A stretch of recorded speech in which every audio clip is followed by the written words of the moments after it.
component wise addition. So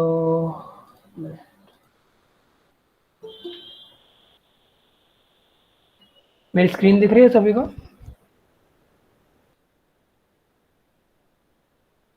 हाँ भैया।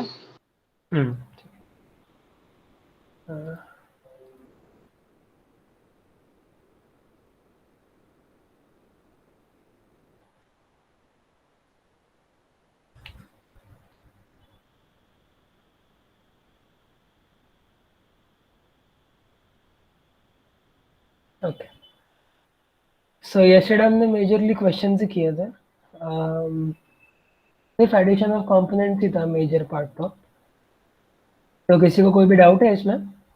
Components लेके एडिशन जो हमने किया था यस्टरडे, सबको समझ गया ना कि कंपोनेंट्स कैसे लेते हैं? कॉस थीटा साइन थीटा लेके एंड फिर ऐड कर देते हैं। जब डायरेक्शन सेम हो तभी तभी उनको ऐड कर सकते हैं स्केलर्स को, ठीक है?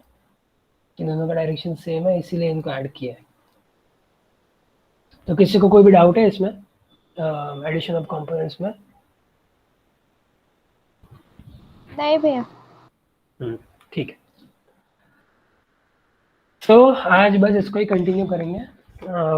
मल्टीपल वेक्टर्स ये भी सेम ही है, बस यहाँ पे एक रिप्रेजेंटेशन। सबको पता है क्या ये रिप्रेजेंटेशन क्या है? समेशन, ये पता है क्या है?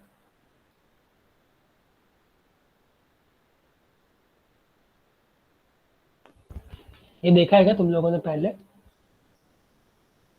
हाँ भैया देखा है 10th की बुक में, बट पढ़ा नहीं है क्योंकि वो रिड्यूस था। अच्छा ठीक है। सो बेसिकली इसका मतलब होता है समेशन। ये बस एक रिप्रेजेंटेशन है कि मतलब देखो ये एफ आर जो है ना वो रिजल्टेंट वेक्टर है कि ये जो हम ऊपर भी निकाल रहे थे रिजल्टेंट ही तो था कि मैं इन दोनों को ऐड करके रिजल्टेंट क्या आएगा। जो हमने सब कुछ किया था वो C equals to A plus B में सी रिजल्टेंट ही तो है। सो वो रिजल्टेंट था, ठीक है? तो इधर भी हम लोगों को रिजल्टेंट निकालना है, लेकिन अभी इधर बहुत सारे वेक्टर्स है। इधर हम लोग ट्राइंगल लॉ यूज नहीं कर सकते। ट्राइंगल लॉ सिर्फ 2 वेक्टर्स को ऐड करने के लिए था, ठीक है? तो यहाँ पे बहुत सारे वेक्टर्स है, इसलिए इसको बस ऐसे एफ आर जो रिजल्टेंट वेक्टर है इसको ये लिखा हुआ है। एंड इसका मतलब है समेशन। समेशन मतलब सम ओवर ऑफ ऑल वेक्टर्स, मतलब बेसिकली कि इधर 4 वेक्टर्स है। सो ये क्या होगा, एक मिनट,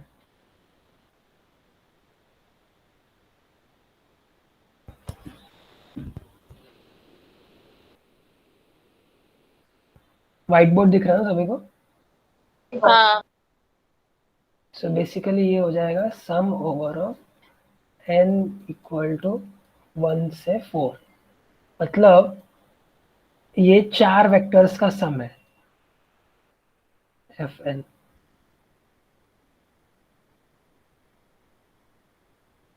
मतलब ये क्या हो गया, ये सम रिप्रेजेंट कर रहा है, ठीक है? सो ये क्या हो गया, मैं पहले n को 1 रखूंगा तो जो f आएगा, फिर n को 2 रखूंगा, ऐसे करके मैं 4 तक जाऊंगा। सो बेसिकली इसका क्या मतलब है, इसका क्या मतलब है कि ये आ रहा है f1 प्लस f2 प्लस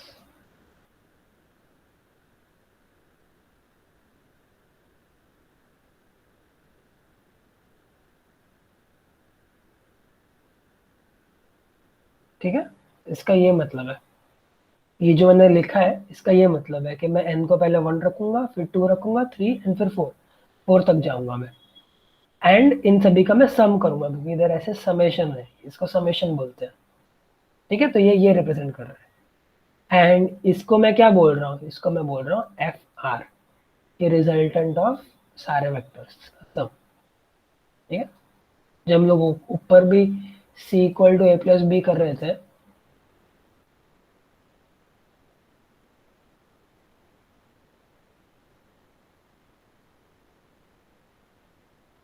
है ना? तो ये सी क्या है, ये एफ आर ही तो है क्योंकि ये ए और बी का रिजल्टेंट है ना। रिजल्टेंट मतलब ये सभी फोर्सेस को मैं ऐड कर दूंगा तो जो नेट फोर्स बनेगा उसका वैल्यू, ठीक है? मतलब वो वेक्टर फॉर्म उसका, ठीक है? सो ये एफ आर ही है ए एंड बी का। सो ऐसे ही अभी हम लोग 4 वेक्टर ले रहे हैं ए बी सी डी ऐसे। ठीक है, F1 F2 F3 F4। सो यही है ये रिप्रेजेंटेशन, एंड ये लिखा हुआ है FR equal to F1 F2 F3 F4, क्योंकि इधर N 4 है। ठीक है, ये कितने भी हो सकते हैं, N 100 भी हो सकता है, 1000 भी हो सकता है, कुछ भी हो सकता है। ये एक जनरलाइज्ड रिप्रेजेंटेशन। ठीक है, तो अभी जैसे ये है, कुछ वैल्यूज दे दी कि F1 का मैग्नीट्यूड है 50, थीटा 1 है 30 डिग्रीज, फिर ये 100, थीटा 2 है 135, 30 250 40 300। तो इसको कैसे ऐड करेंगे, जैसे हम लोग ऊपर ही कर रहे थे कि हम लोग सभी का कंपोनेंट्स लेंगे x एंड y में, एंड फिर फाइनली ऐड करेंगे। सो बेसिकली F1 का cos थीटा हो जाएगा 43.33 एंड sin थीटा हो जाएगा ये।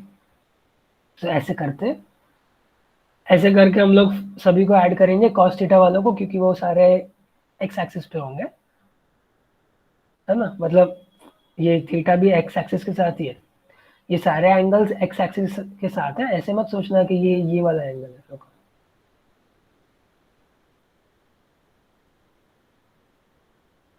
वैसे तुम लोगों को इसकी जरूरत नहीं है, मतलब ये ऐसे cos थीटा sin थीटा को ऐड करना मत सीखो। जो हम लोगों ने कल किया था ना कि पहले हम लोग कंपोनेंट्स निकालेंगे एंड उसके साथ ऐड करेंगे, तो वही एक बेटर फॉर्म है समझने का, क्योंकि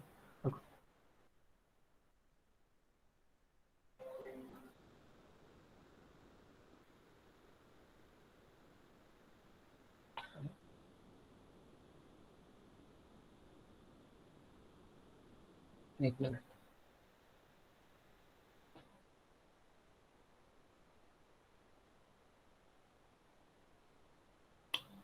चलो। सो कहाँ गया वाइट बोर्ड? हाँ, सो जैसे अगर ये F1 है, मतलब वो cos थीटा sin थीटा भूल जाओ, उसकी कोई ज़रूरत नहीं है हमको। F1 F2 कोई भी एंगल दिया हम लोग निकाल सकते हैं। ठीक है, F3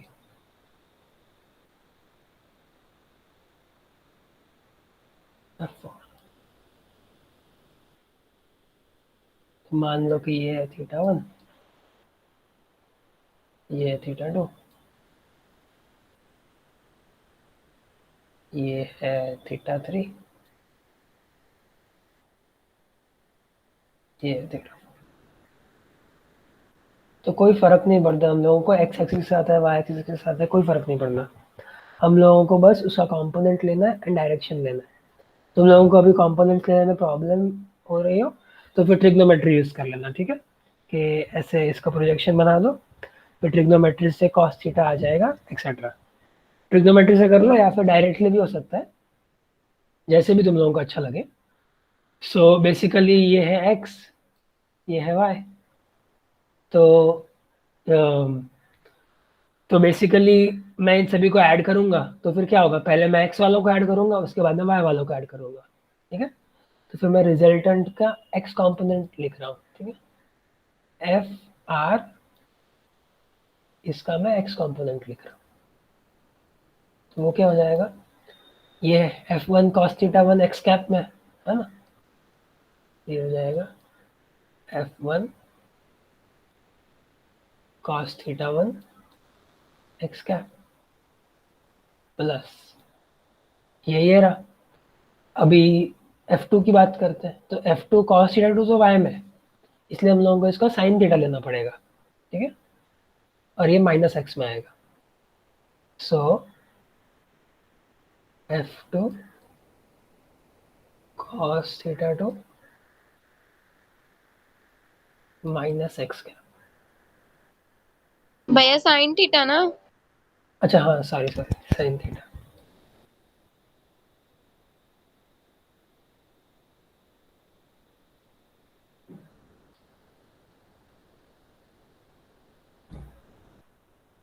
sine theta 2 minus x का, फिर सिमिलरली ये आएगा F3 cos theta 3 minus x का, एंड ये आएगा F4 sin theta 4 x cap.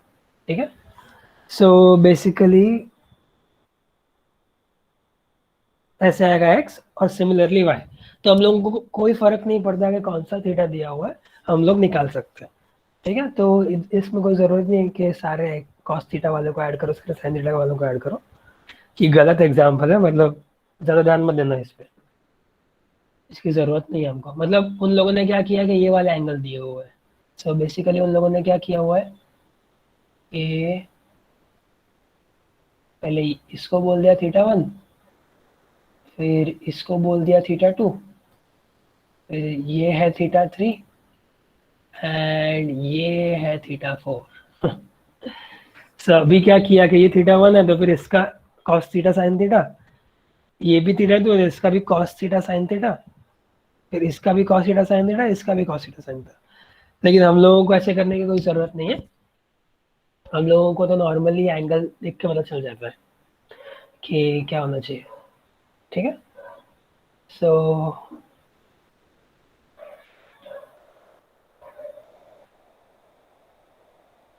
ये सिर्फ वो है, इसका कंटिन्यूएशन ही है। हाँ, और फाई दिया हो तो फिर भी कॉम्पोनेंट्स निकाल सकता है ना। एक मिनट,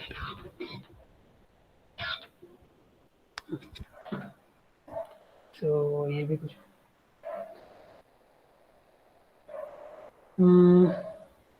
इसमें दिया नहीं हुआ है थीटा 1 थीटा 2। चलो एक काम करो, तुम लोग यही करके दे दो।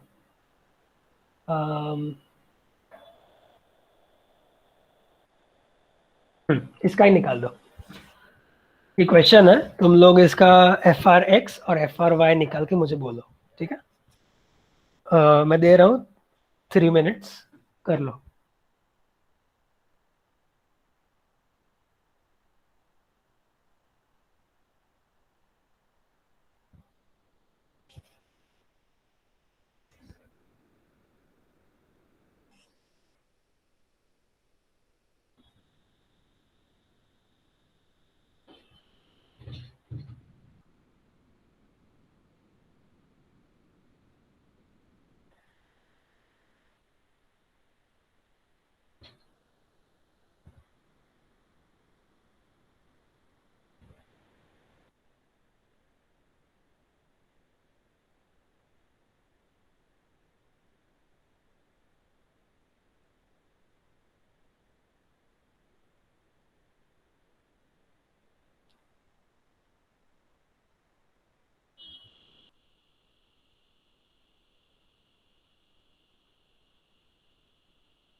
हो गया?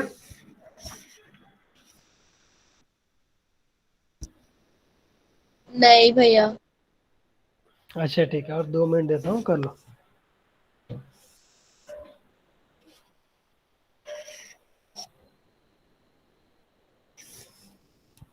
भैया आपका F2 sine theta x cap minus x cap कहाँ से आया? क्योंकि ये F2 का डायरेक्शन ये है ना, तो फिर जब मैं साइन थीटा लूंगा तो फिर ये नेगेटिव एक्स में आएगा ना, ये नेगेटिव एक्स डायरेक्शन है। भैया आपकी वॉइस बीच में ब्रेक हो गई, सॉरी। F2 का डायरेक्शन ये है ना, तो जब भी मैं इसका कंपोनेंट लूंगा इधर, मतलब ये साइड पे, तो इसका x कंपोनेंट नेगेटिव में आएगा ना, हाँ। ये नेगेटिव x है, तो इसलिए माइनस एक्स का।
हो गया?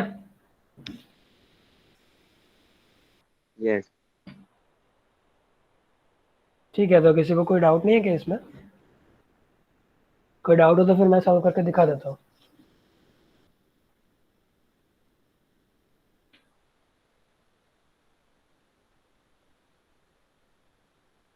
ठीक है। भैया हाँ, ये एफ आर एक्स और वाई निकाल, बस इतना ही निकालना है, F R X and F R Y. हाँ, और एफ आर जो फाइनल वेक्टर निकालना है वो, उसको निकालने के लिए जो हम दोनों कर रखे हैं F R X and F R Y, इन दोनों को प्लस करके लिखना पड़ेगा। हाँ, मतलब जो, जैसे मैं एग्जांपल दूँ तो फिर एफ आर एक्स क्या आएगा, मान लो ये कुछ आ गया, बस हम कॉन्स्टेंट्स के टर्म में लिख रहा हूँ, ठीक है। तो एफ आर एक्स आ गया, मान लो जैसे इसमें ये ले लेता हूँ, F one cos theta one minus F two sine theta two minus F three cos theta to cos theta three plus F four, यही आ रहा है ना, हाँ, साइन थीटा थ्री एक्स क्या, ये आएगा एफ आर एक्स, ठीक है। एंड एफ आर वाई आ जाएगा F one sine theta one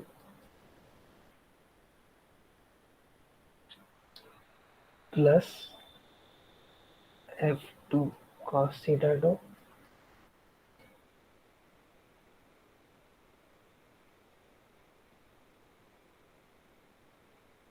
minus F three sine theta two sine theta three and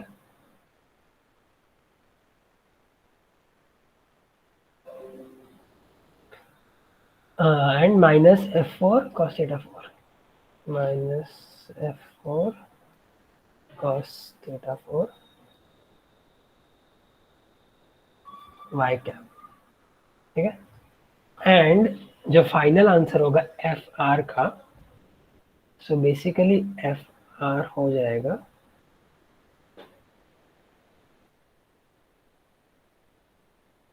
ये जो पूरा क्वांटिटी है ऐसे का ऐसा, ठीक है।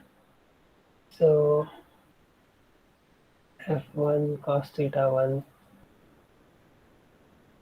Minus F two sine theta two plus F three, sorry minus आएगा,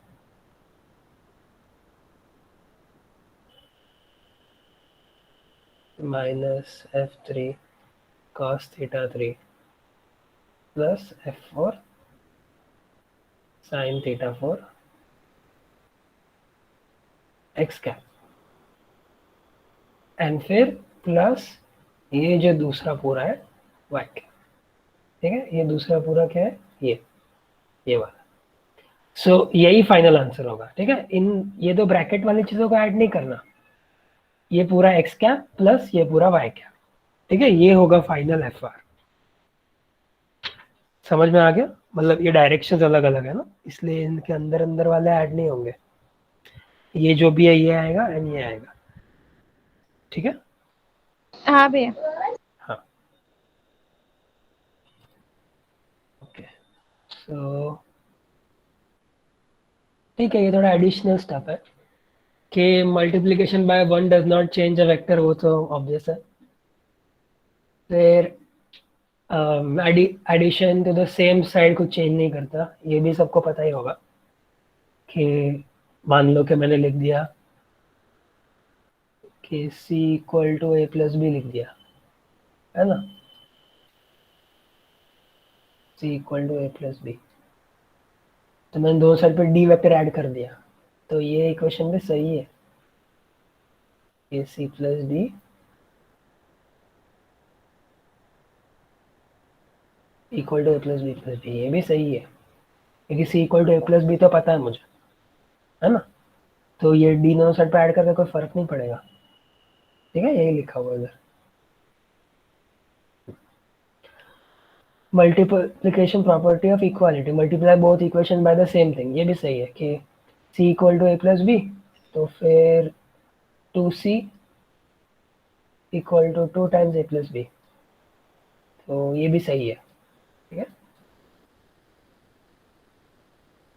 तो ये सारे प्रॉपर्टीज सेम ही है, बहुत कॉमन सेंस वाली प्रॉपर्टीज है। Undo function on both sides, ठीक है, इसकी जरूरत नहीं है, कंफ्यूज कर देगा।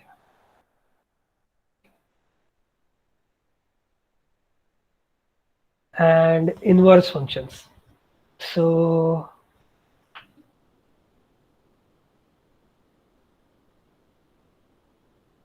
ठीक है, मतलब कुछ ज़रूरत नहीं इन सब की कि एडिशन का इन्वर्स सब्ट्रैक्शन, मल्टीप्लिकेशन का इन्वर्स डिवीजन, स्क्वायर का इन्वर्स स्क्वायर रूट, साइन का आर्क साइन मतलब साइन इन्वर्स, ठीक है, जो हम लोग कर रहे थे ना ऊपर, ये sine theta equal to H not by H, तो थीटा क्या हो जाएगा, sine inverse H not by H. तो वैसे ही साइन का ऑपोजिट फंक्शन हो जाएगा साइन इन्वर्स। फिर लॉग का हो जाएगा मल्टीप्लाई बाय 10, ln मतलब नेचुरल लॉग है, सही की पावर में, ठीक है, ऐसी कोई ज़रूरत नहीं है, तो बस एडिशनल इन्फॉर्मेशन है। तुम लोगों को लॉग एंड ln नहीं पता हो तो फिर तुम लोग जब देख लोगे ये सब क्या है तभी ज़्यादा क्लियर हो जाएगा, ठीक है। एंड ये ग्राफ्स है, तुम लोगों को ग्राफ्स पढ़ा है क्या कि ये लीनियर इक्वेशन होता है, ये हाँ भैया। क्वाड्रेटिक होता है, ठीक है। सो बेसिकली लीनियर इक्वेशन, ये क्वाड्रेटिक इक्वेशन, अभी तो हमारे यही काम का है, ठीक है। एंड ये वेव इक्वेशन है, ये तुम लोगों को आगे वेव्स वाले चैप्टर में आ जाएगा, ज़्यादा कुछ है नहीं इसमें, बस ठीक है, अभी देख लो, अभी कुछ काम नहीं आएगा इतना,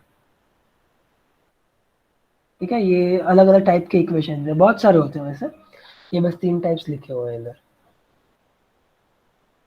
फिर effect of slope on a line, कि जब हम लोग ग्राफ्स ड्रॉ करते हैं ना तो फिर चाहिए ना, ये हम लोग जब स्लोप्स एंड ग्राफ्स वाले पार्ट पाएंगे तभी कर लेंगे, अभी ज़रूरत नहीं इसकी। तो अभी हम लोग एक काम करते हैं, scalars and vectors text book में से कर लेते हैं, ताकि तुम लोगों को जब तुम लोग रीड करो तभी तुम लोगों को ऐसे नहीं लगेगा कुछ नया आ गया। तो फिर एक बार हम लोग टॉपिक वाइज कर लेते हैं, ठीक है।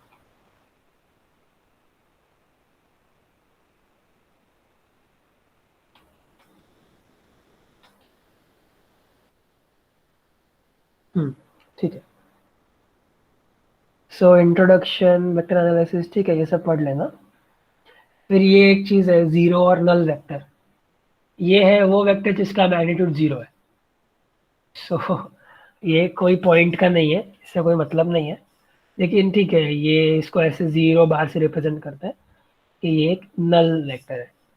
कि सपोज कोई पूछ ले कि जो एक स्टेशनरी पार्टिकल है उसका वेलोसिटी वेक्टर क्या है, तो वो क्या आ जाएगा 0 बार, क्योंकि वो कहीं जा ही नहीं रहा है, वहीं पर खड़ा है, तो उसका वेलोसिटी 0 है।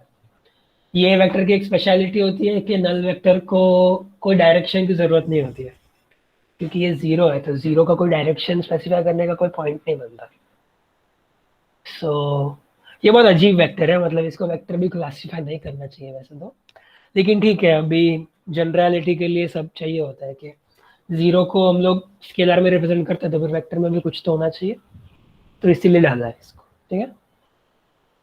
Acceleration of an object moving with uniform velocity is 0 vector, ये भी सेम चीज़ है कि कोई ऑब्जेक्ट है सेम वेलोसिटी से जा रहा है, तो कोई एक्सीलरेशन पूछे तो फिर वो तो 0 ही हो जाएगा, एंड वेक्टर फॉर्म में रिप्रेजेंट करना हो तो फिर 0 बार, ठीक है। फिर रिजल्टेंट वेक्टर जो हम लोग बात करते हैं F R equal to summation of F1 F2 कर रहे थे ना, तो वो है resultant vector. The resultant of 2 और more vectors that a single vector produces the same effect as produced by all the vectors together। इसका क्या मतलब हुआ कि मान लो कि ये एक बॉक्स है ना, इस पे एक इधर से 2 फोर्स लगा रहा है, इधर से ये 4 फोर्स लगा रहा है, तो अभी मैं क्या बोलूंगा कि ये 2 फोर्स लगा रहा है, ये 4 फोर्स लगा रहा है, कि मान लो इसका मास है 2 kg, ठीक है, तो इसका एक्सेलरेशन कितना हो जाएगा, मैग्नीट्यूड, ठीक है, डायरेक्शन, इसका एक्सेलरेशन कितना हो जाएगा 6/2, 3 मीटर पर सेकेंड स्क्वायर, है ना। एक्सेलरेशन क्या होता है, फोर्स बाय मास, 3 मीटर पर सेकेंड स्क्वायर। तो मैं बोल रहा हूँ 4 and 2 की जगह पे मैं एक 6 लगा दूँ सेम बॉक्स पे, है ना, यही 2 kg वाला बॉक्स है, मैं उस पर एक 6 लगा दूँ तो भी मुझे सेम इफेक्ट मिलेगा, तो मुझे एक्सेलरेशन तो 3 मीटर पर सेकेंड स्क्वायर ही मिलेगा। वैसे ये वेक्टर है, इसलिए हम लोगों को एक्स कैप से रिप्रेजेंट करना चाहिए, लेकिन ठीक है अभी बस जरूरत नहीं है अभी। सो बेसिकली 6 क्या हो गया, 2 and 4 का रिजल्टेंट हो गया। तो एक रिजल्टेंट क्या होता है कि बहुत सारे वेक्टर्स एक बॉडी पे एक्ट कर रहे हैं, वो सभी वेक्टर्स को मैं हटा के एक वेक्टर लगा दूं उस बॉडी पे, तो भी वो सेम इफेक्ट प्रोड्यूस करेगा जो वो सारे वेक्टर्स मिला के कर रहे थे, तो वो हो जाएगा रिजल्टेंट वेक्टर। तो इधर यही हो रहा है कि इधर मैंने 4 and 2 लगा दिया इस पे, तो ये 4 and 2 को हटा के मैं एक सिंगल वेक्टर लगा रहा हूँ जो कि है 6, तो ये भी सेम इफेक्ट प्रोड्यूस कर रहा है जो पहले 4 and 2 प्रोड्यूस कर रहे थे, इसीलिए ये 6 ये 4 and 2 का रिजल्टेंट है, ठीक है। तो यही है जो हम लोगों ने FR की बात की थी ऊपर, ये बेसिकली यही कॉन्सेप्ट है कि मैंने इतने सारे वेक्टर्स ये एक पॉइंट पे लगा दिए, है ना, अलग अलग डायरेक्शन में सब कुछ, इसकी जगह पे मैं एक रिजल्टेंट वेक्टर लगा दूं, ये वाला, ये एक रिजल्टेंट वेक्टर मैंने लगा दिया सेम पॉइंट, ये सारे वेक्टर्स को हटा के 1 2 3 4 को हटा के मैंने ये एक रिजल्टेंट वेक्टर लगा दिया यहाँ पे, तो वो सेम इफेक्ट प्रोड्यूस करेगा जो ये चारों वेक्टर मिला के कर रहे थे, ठीक है। सो यही लिखा हुआ है यहाँ पे, resultant vector which produces the same effect as produced by all the vectors together, ठीक है। नेगेटिव वेक्टर में देखा हुआ है कि ए का नेगेटिवली लूंगा तो फिर सेम मैग्नीट्यूड लेकिन ऑपोजिट डायरेक्शन हो जाएगा, ठीक है, vector of the same magnitude but opposite direction to the given vector, ये उसका नेगेटिव होता है। इक्वल वेक्टर क्या होता है कि ए एंड बी का इक्वल होने का मतलब क्या है कि if they have the same magnitude and direction, ठीक है। लेकिन हाँ ये भी एक चीज़ है कि representing the same physical quantity, जब तुम लोग मास एंड डिस्प्लेसमेंट एक्सेलरेशन के प्रॉब्लम्स करोगे तभी मतलब 2 मीटर्स का डिस्प्लेसमेंट एंड 2 मीटर पर सेकेंड स्क्वायर का एक्सेलरेशन भले सेम डायरेक्शन में हो, सेम मैग्नीट्यूड हो, लेकिन ये इक्वल नहीं होंगे क्योंकि दो डिफरेंट फिजिकल क्वांटिटीज रिप्रेजेंट कर रहे हैं, ठीक है। सेम फिजिकल क्वांटिटीज रिप्रेजेंट कर रहे हैं, ये भी एक इंपॉर्टेंट चीज़ है, ऑल्दो इतना कोई डेप्थ में पूछेगा नहीं कि ये इक्वल है कि नहीं है, ये तो बस इंट्यूटिव चीज़ है, कॉमन सेंस से आ जाता है। सो बस ध्यान रखना कि सेम फिजिकल क्वांटिटी इंपॉर्टेंट है and basically same magnitude and direction होना चाहिए इक्वल वेक्टर्स के लिए। ओके, पोजीशन वेक्टर एक नई चीज़ है कि पोजीशन वेक्टर ये है कि position of a particle at a point with respect to the origin. So basically मैंने कोऑर्डिनेट सिस्टम ले लिया, एक्स वाई कोऑर्डिनेट सिस्टम, ठीक है, ये स्ट्रेट लाइन,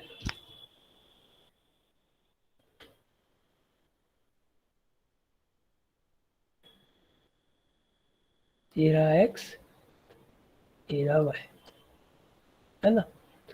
मान लो मैंने इधर पॉइंट्स कर दिए 1 2 3,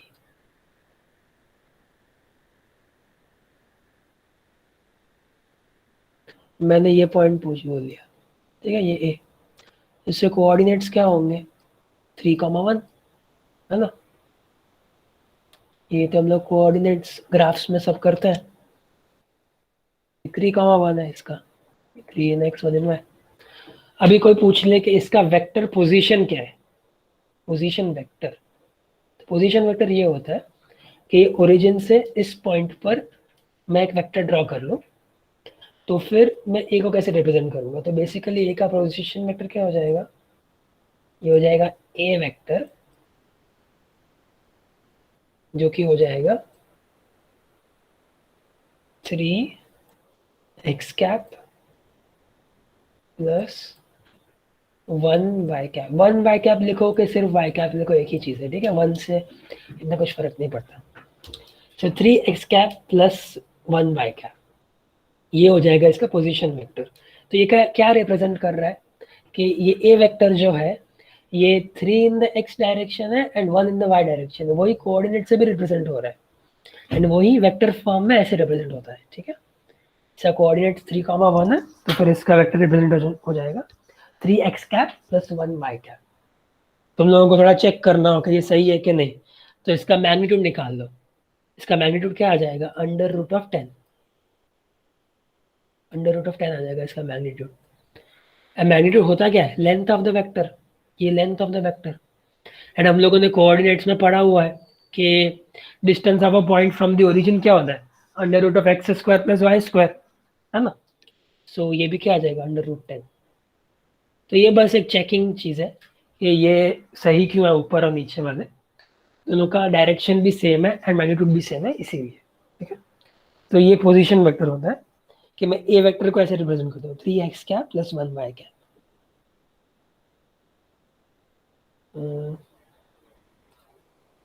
तो यही है पोजीशन वेक्टर, ठीक है। OP is the position vector. तो इसको, हाँ मतलब ये पॉइंट पी है, तो फिर इसको, जैसे ये पॉइंट ए है तो इसको ओ ए वेक्टर रिप्रेजेंट कर सकते हैं, ठीक है, ओ ए वेक्टर। कभी कभी शॉर्ट फॉर्म के लिए वो लोग सिर्फ पॉइंट के नाम में लिख देते हैं, क्योंकि पोजीशन वेक्टर में तो ओ तो कॉमन होता है सभी में, इधर मैं बी पॉइंट ले लूँ, इधर मैं सी पॉइंट ले लूँ, तो सभी का पोजीशन वेक्टर में वो तो कॉमन होगा, इसलिए कभी कभी इसको बी वेक्टर सी वेक्टर में रिप्रेजेंट होता है, लेकिन ठीक है, ओ ए से भी कर सकते हैं, एक ही चीज़।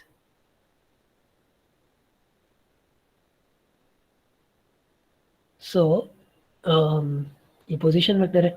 यूनिट वेक्टर भी हम लोगों ने देख लिया है कि जिसका मैग्नीट्यूड 1 हो जाए, ठीक है। तो बेसिकली वो बस डायरेक्शन रिप्रेजेंट करने के लिए होता है, जैसे एक्स कैप वाई कैप ये सब है ना, ये सब डायरेक्शन रिप्रेजेंट करता है, क्योंकि ये सब यूनिट वेक्टर्स है, ठीक है। सो पढ़ लेना ये भी, मतलब ठीक है, हम लोगों ने किया हुआ है वैसे तो। अरे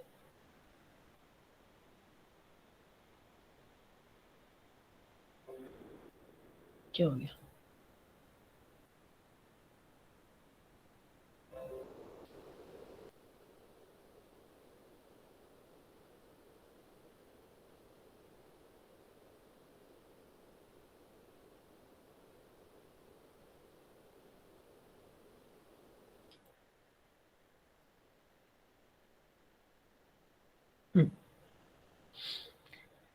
सो position vector is unit vectors, है ना।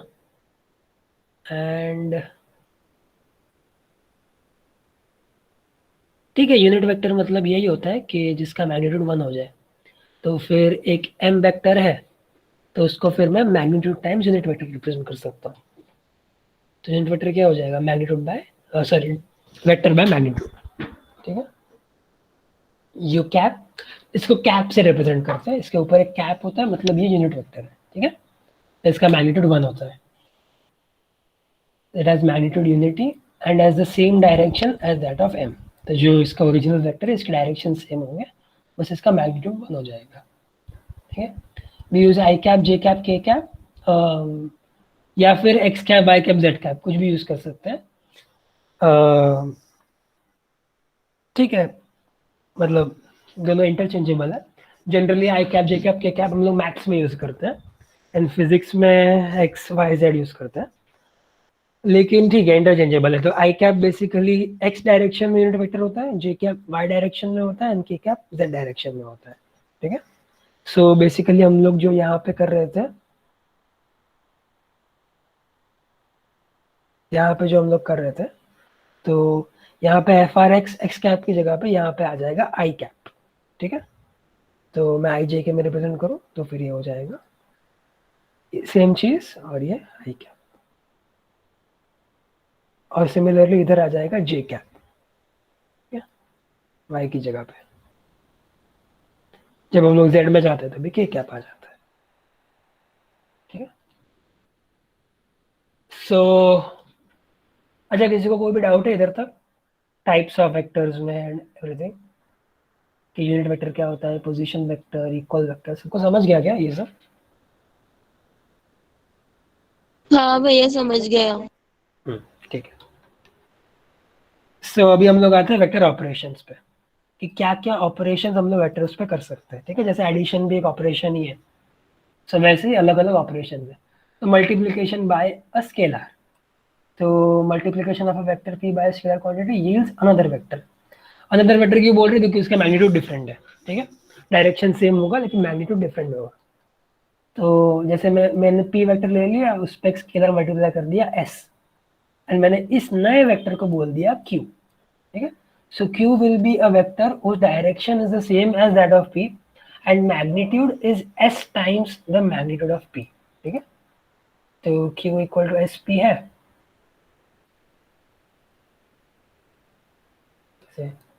Q equal to S P, है ना। सो मैग्नीट्यूड ऑफ क्यू कैसे निकालेंगे हम लोग, हो जाएगा मैग्नीट्यूड ऑफ एस। तुम लोगों को पता है मॉड क्या होता है? मतलब वेक्टर में नहीं, स्केलर्स में। ये दो सिंगल लाइन का क्या मतलब होता है? इसको हम लोग मॉड बोलते हैं। पता है ये क्या होता है?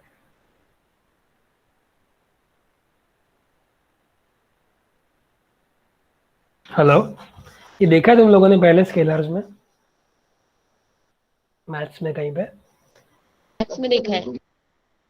तो पता है ना कि -2 का मैं मॉड कर दूंगा तो फिर वो 2 हो जाएगा, ये सब पता है ना? और उसका मतलब कोई भी साइन हो वो बाहर आने के बाद प्लस ही होगा।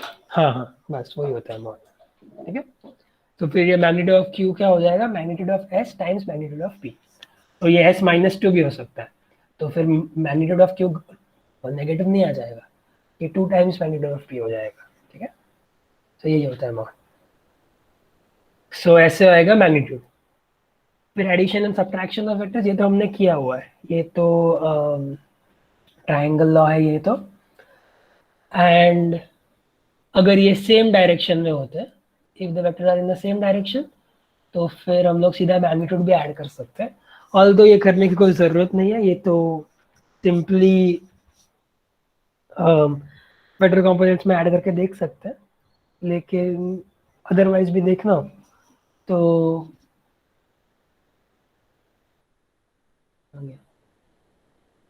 यहीं पे किया था हमने कि ये है सेम डायरेक्शन में, तो इसका मैग्नीट्यूड क्या हो जाएगा, मतलब मैं दो दो वेज से इसको मैग्नीट्यूड को देख सकता हूँ, है ना।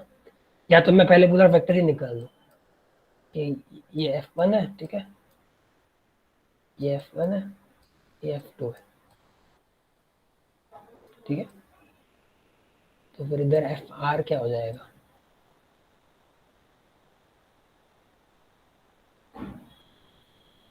To i cap plus 4 i cap, है ना। तो फिर ये क्या हो जाएगा 6 आई कैप। अभी मैं मैग्नीट्यूड लूंगा इसका, तो मॉड एफ आर क्या हो जाएगा, वो हो जाएगा मॉड 6 टाइम्स मॉड आई कैप। लेकिन आई कैप का मैग्नीट्यूड क्या होता है, ये तो 1 ही होता है, यूनिट वेक्टर है, इसीलिए आ जाएगा 6।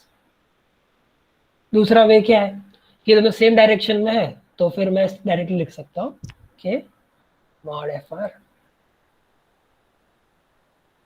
Equal to mod 2 plus mod 6, यही किया हुआ उधर, सॉरी मॉड 4 इक्वल टू आ जाएगा 6। सेम ही आएगा दोनों में, बस ये अलग वे है। वैसे मैं रेकमेंड नहीं करता कि तुम लोग ये करो, हमेशा पहले एफ आर वेक्टर में निकालना चाहिए एंड देन उसका मैग्नीट्यूड निकालना चाहिए। लेकिन ठीक है, ये भी कर सकते हो कि थोड़ा कभी कभी जल्दी हो जाता है कि कभी कभी तो ऐसे वेक्टर्स दे दिए, मान लो ये एंड ये दे दिया, रिजल्टेंट का मैग्नीट्यूड पूछ लिया सीधा सीधा, ये 4 है एंड ये 5 है, तो ये तुम लोग वापस कंपोनेंट्स में करके फिर ऐड करके फिर फाइनल निकालोगे तो फिर बहुत मेहनत हो जाएगी। तो रादर 4 एंड 5 को डायरेक्टली ऐड करके मैं 9 बोल सकता हूँ, क्योंकि ये सेम डायरेक्शन में है ना, तो 4 + 5 हो जाएगा 9। ठीक है, सो ये है कभी कभी फास्ट हो जाता है, सो यही किया हुआ इधर भी। ठीक है, ये रहा ट्रायंगल लॉ जो हम लोगों ने किया है ना, C = A + B। फिर ये पैरेललोग्राम लॉ है, ये भी एक एक्सटेंशन ऑफ ट्रायंगल लॉ ही है, कुछ नया नहीं है इसमें। ये जो हम लोग कर रहे थे ये थोड़ा हमने एक्चुअली किया हुआ है, लेकिन तुम लोगों को दिखा नहीं सर, क्योंकि मैंने अलग अलग करके कर रहा था। जैसे ये A है, ये B है, मैंने बोला था ना कि ये C है, A B एंड C।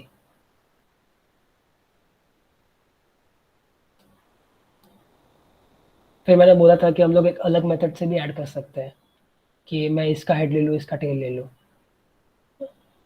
कि मैं ऐसे B लिख दूँ, ऐसे A लिख दूँ और ऐसे C लिख दूँ, तो ये भी सेम ही हो जाएगा। ये A है, ये B है और ये रहा C। ये मैं दोनों में से कुछ भी कर सकता हूँ, है ना। तो ये 2 बार ट्रायंगल लॉ यूज़ किया है। तो बेसिकली पैरेललोग्राम लॉ क्या होता है कि ये रहा A, इसका हेड, फिर B का टेल, ये रहा रिजल्टेंट C। मैंने क्या किया कि मैंने B को इधर लिख दिया, ठीक है, इधर, एंड A को मैंने इधर लिख दिया। ये रहा A, ये रहा B। तो बेसिकली क्या हो गया, ये B का हेड, A का टेल जो यहीं पे था। ये मैंने उल्टा लिखा क्या, हाँ ये मैंने इधर उल्टा लिखा है।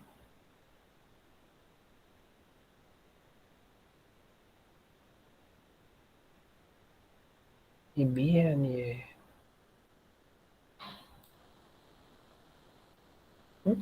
सो ये क्या है, B का हेड, A का टेल। तो बेसिकली मैंने इन दोनों को बस ज्वाइन कर दिया है। ठीक है, इमेजिन करो कि मैंने इन दोनों को, एक ट्रायंगल ये है, एक ट्रायंगल ये है, इसको ऐसे नीचे से लाकर से ज्वाइन कर दिया, तो क्या बन गया, पैरेललोग्राम ही तो बन गया। सो A का हेड B का टेल भी सी देगा, एंड ये A का टेल B का हेड A का टेल, तो ये वाला भी सी देगा। तो यही होता है पैरेललोग्राम लॉ। ठीक है, सो पैरेललोग्राम लॉ क्या है कि बेसिकली इन लोगों ने पैरेललोग्राम बना दिया, क्योंकि ये पैरेललोग्राम क्या होता है, जिसके अपोजिट साइड्स का डायरेक्शन भी सेम हो, लेंथ भी सेम हो, है ना। ये गंदा डायग्राम है, लेकिन ये पैरेलल भी हो, इनका लेंथ भी सेम हो, है ना, यही होता है पैरेललोग्राम। सो ये यही तो है, B एंड B ले लिया मैंने, इक्वल वेक्टर्स है क्योंकि दोनों B है, same direction and same magnitude, तो पैरेलल भी है एंड मैग्नीट्यूड भी सेम है, सिमिलरली भी थे, तो पैरेललोग्राम बन गया। सो पैरेललोग्राम का जो ये है डायगोनल है, वो रिप्रेजेंट करता है मैग्नीट्यूड ऑफ रिजल्टेंट वेक्टर, ठीक है। सो यही होता है पैरेललोग्राम लॉ। कोई नई चीज नहीं है, ट्रायंगल लॉ को बस 2 बार करके पैरेललोग्राम लॉ बोल दिया है, लेकिन सेम चीज है।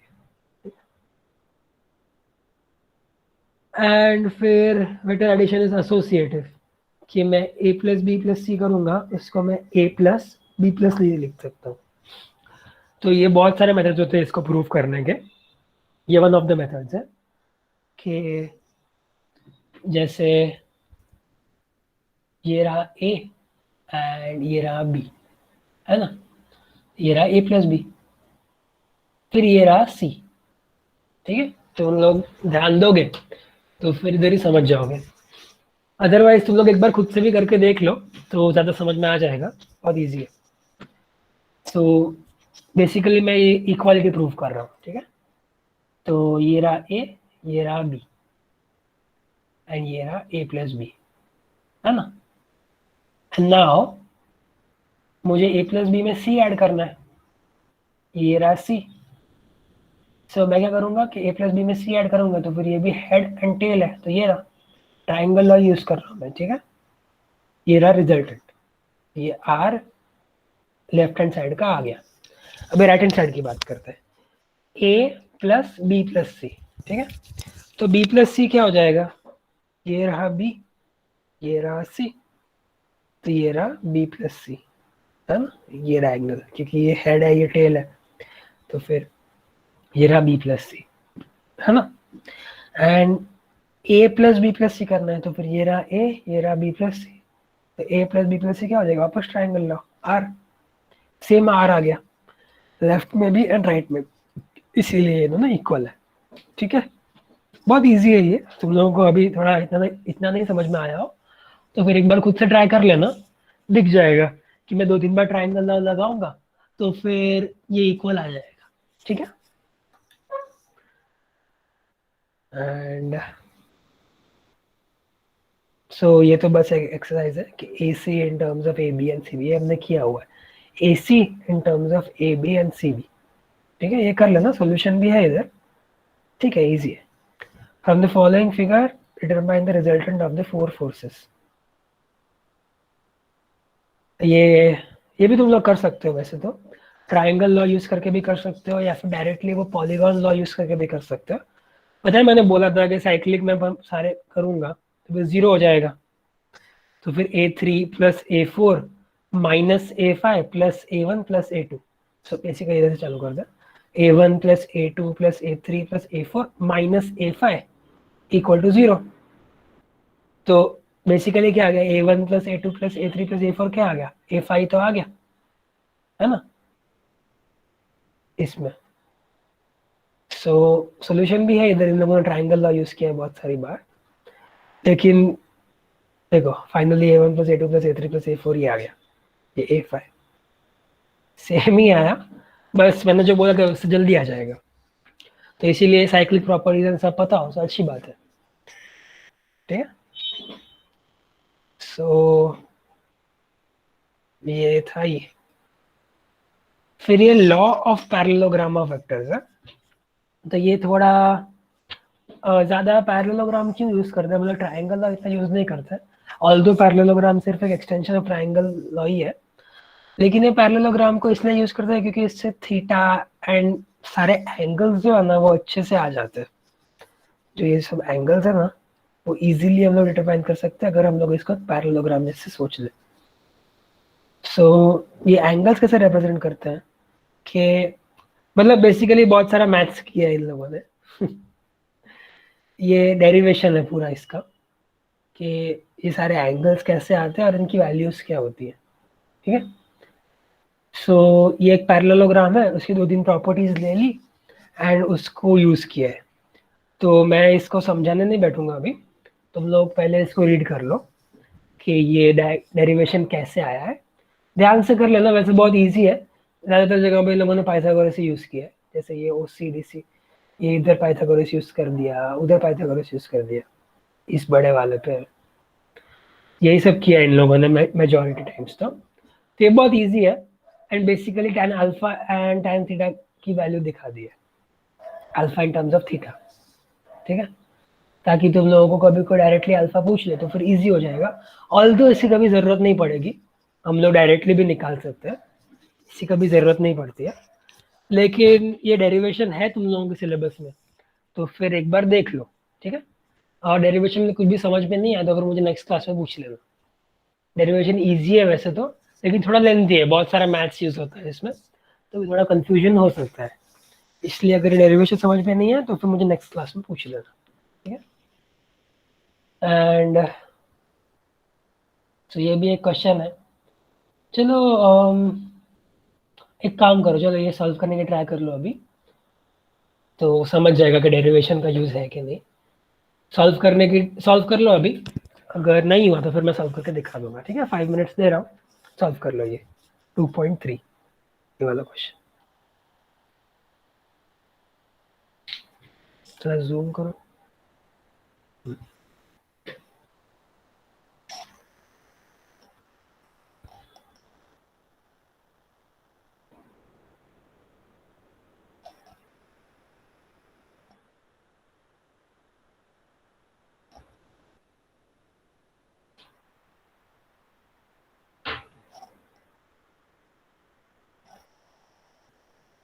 अच्छा एक मिनट, तुम लोगों को रिलेटिव वेलोसिटी नहीं पता ना?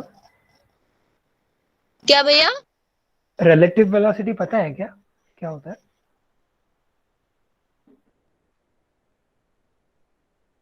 ये जो लिखा है इधर कि the speed of the boat is relative to still water is 20 kilometre per hour, इसका मतलब पता है क्या, क्या होता है? नहीं भैया। अच्छा ठीक है, तो फिर छोड़ो, तो ये नहीं होगा। चलो इधर ही समझा देता हूँ रिलेटिव, वैसे तो ये आगे आएगा जब हम लोग मोशन इन वन प्लेन करेंगे, तो ऐसे बहुत सारे क्वेश्चन आएंगे, लेकिन ठीक है इधर भी कर सकते हैं। सो बेसिकली क्या होता है कि हम लोग क्वेश्चन स्टेप बाय स्टेप करते हैं, ठीक है। Water is flowing in a stream with a velocity 5 kilometres per hour in an easterly direction relative to the shore, ठीक है। इसका क्या मतलब हुआ कि इधर शोर है, कहीं पे शोर तो स्टेशनरी होता है ना, तो पानी 5 किलोमीटर पर आवर में ईस्ट डायरेक्शन में फ्लो कर रहा है, ठीक है। ईस्ट मतलब राइट होता है, तो ये 5 किलोमीटर पर आवर पे ये फ्लो करता है, ये लिखा हुआ इधर, ठीक है। Speed of a boat relative to still water is 20 kilometre per hour, मतलब अगर पानी रुका हुआ है, ठीक है, एंड बोट उसके अंदर चल रहा है, तो फिर बोट का वेलोसिटी 20 किलोमीटर पर आवर होगा।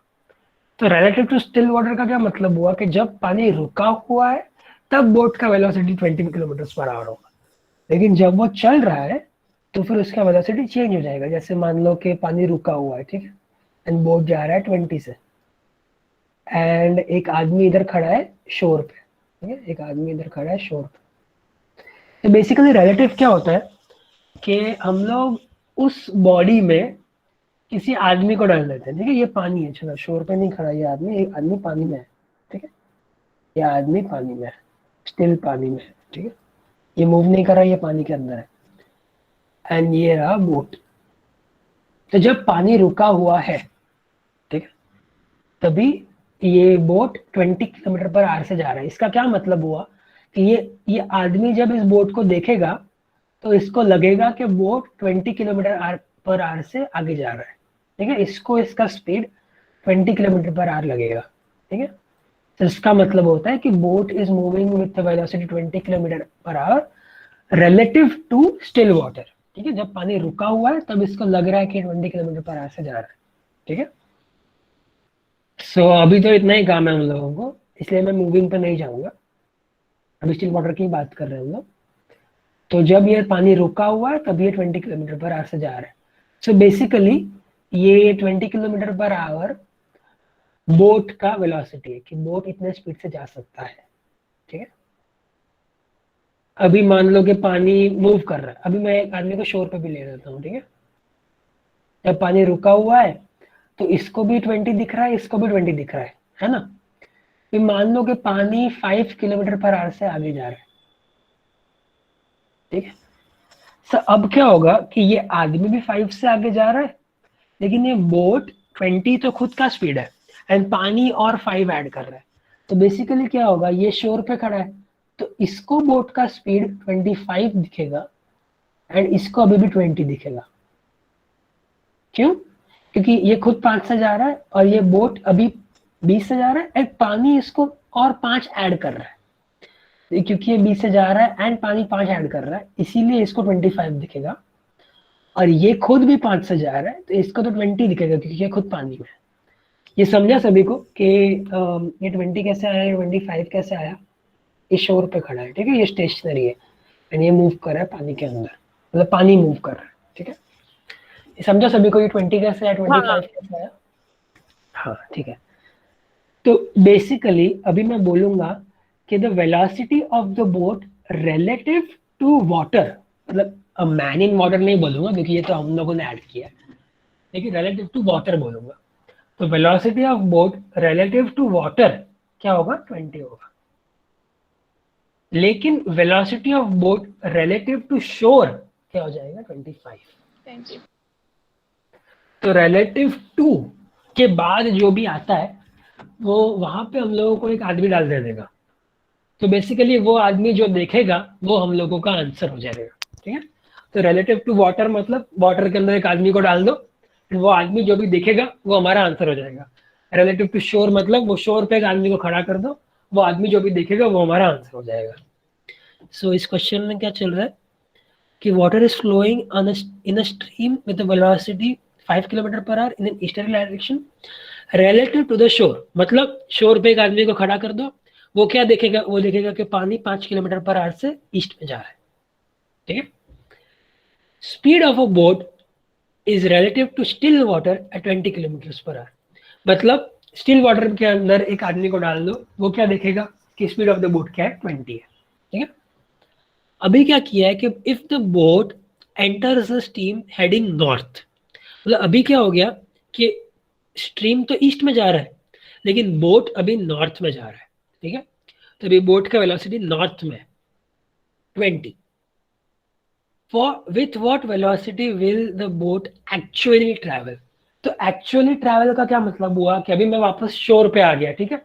जो एक शोर है मैंने उस पर एक आदमी को रख दिया, तो वो आदमी क्या देखेगा कि बोट किस वेलोसिटी से ट्रैवल कर रहा है, ठीक है। उस आदमी की बात कर रहा हूँ जो हम लोगों ने इधर भी किया था कि ये आदमी क्या देख रहा है? ये आदमी 25 देख रहा है।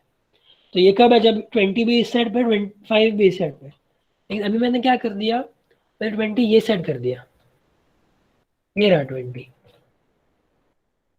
एंड ये रहा 5।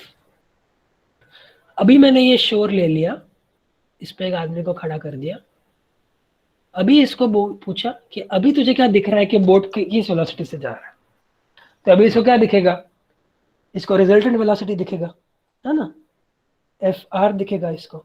एफ आर नहीं, मैं वी आर लिखता हूँ क्योंकि वेलोसिटी की बात चल रही है। तो रिजल्टेंट वेलोसिटी दिखेगा, वो क्या हो जाएगा?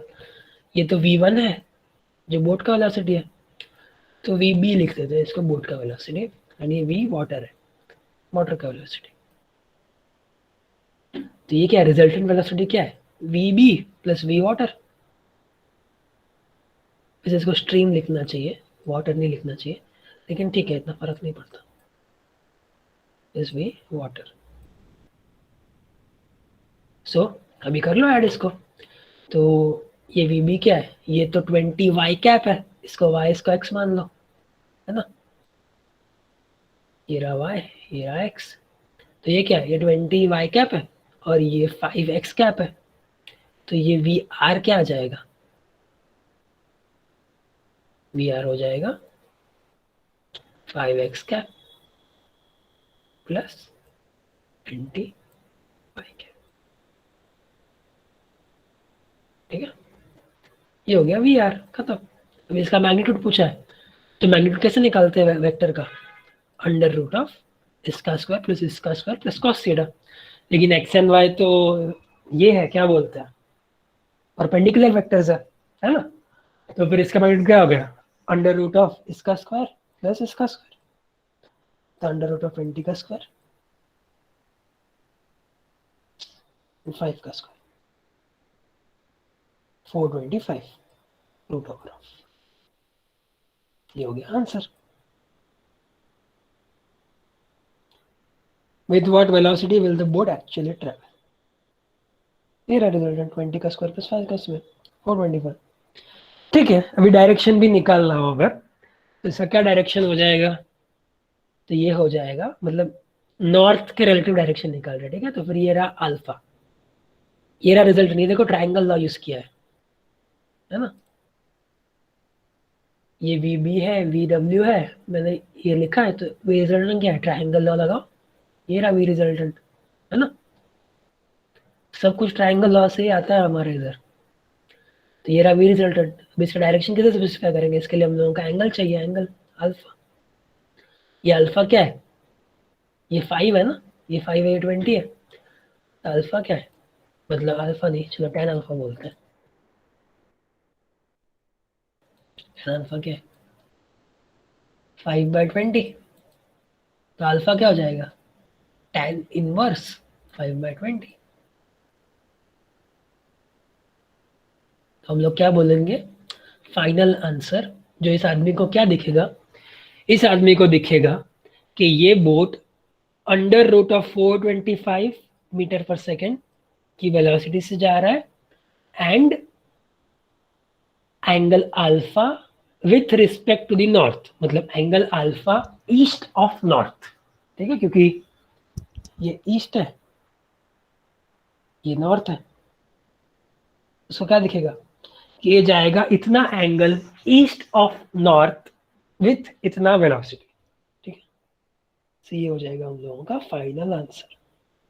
तो velocity of the boat is 20 जी, ये जो भी है किलोमीटर पर आवर मीटर पर सेकंड, जो भी किलोमीटर पर आवर दिया है इसलिए किलोमीटर पर आवर हो जाएगा. ठीक है, मैंने ध्यान नहीं दिया ना, ये किलोमीटर पर आवर हो जाएगा क्योंकि हम लोगों को सब किलोमीटर पर आवर में दिया.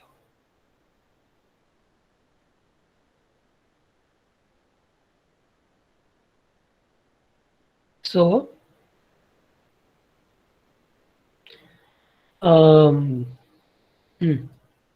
इन अ डायरेक्शन इतना east of north. East of north कैसे आया कि ये अल्फा कितना है, ये नॉर्थ है और ये ईस्ट है, तो फिर ईस्ट ऑफ नॉर्थ मतलब मैं नॉर्थ से जब ईस्ट की डायरेक्शन में जाऊंगा 14.04 डिग्रीज, तभी मुझे बोट दिखेगा, मतलब बोट का ही डायरेक्शन हो. ठीक है, ये क्वेश्चन समझा सभी को, कोई डाउट है इस क्वेश्चन में? नहीं भैया. ठीक है, तो ऐसे होते हैं ये वेलोसिटी वाले क्वेश्चन. ऑल्दो ये मोशन इन वन प्लेन में बहुत ज़्यादा आएंगे, तो फिर motion in one plane rather motion in 2D में ज़्यादा आएंगे. नेक्स्ट चैप्टर जो है मुझे ज़्यादा अच्छे से भी समझ जाएगा. हम लोग बहुत सारे प्रॉब्लम्स करेंगे, तभी रेनफॉल वाले होंगे कुछ कुछ रिवर वाले भी बहुत सारे होंगे, अपस्ट्रीम डाउनस्ट्रीम बहुत सारे रहेगा. सो अभी रेजोल्यूशन ऑफ वेक्टर्स. सो ये भी ऑलमोस्ट कंपोनेंट जैसा ही है, लेकिन ठीक है कुछ अलग कॉन्सेप्ट है कि vector can be written as a sum of two or more vectors along certain fixed directions. And हम लोगों के केस में सर्टेन फिक्स्ड डायरेक्शन जनरली क्या लेते हैं हम लोग, आई कैप, जे कैप, के कैप, मतलब x Y and Z.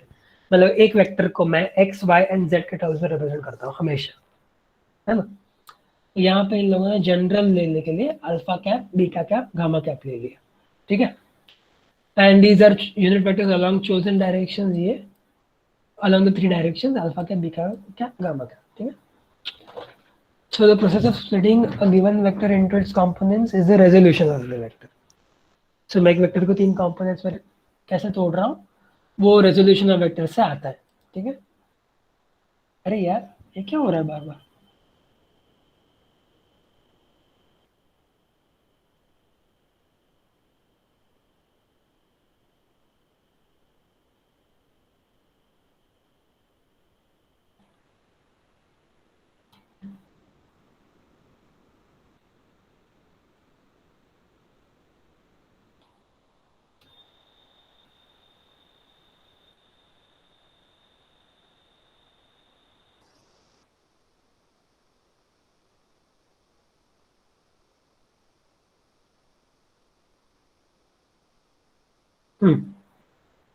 so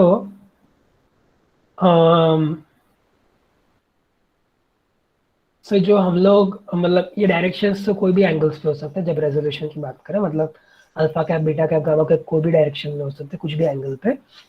लेकिन जब हम लोग जनरली बात करते हैं एक्स एंड वाई की, तो इनको हम लोग बोलते हैं रेक्टेंगुलर कॉम्पोनेंट्स, ठीक है, क्योंकि ये परपेंडिकुलर है एक दूसरे के, ठीक है।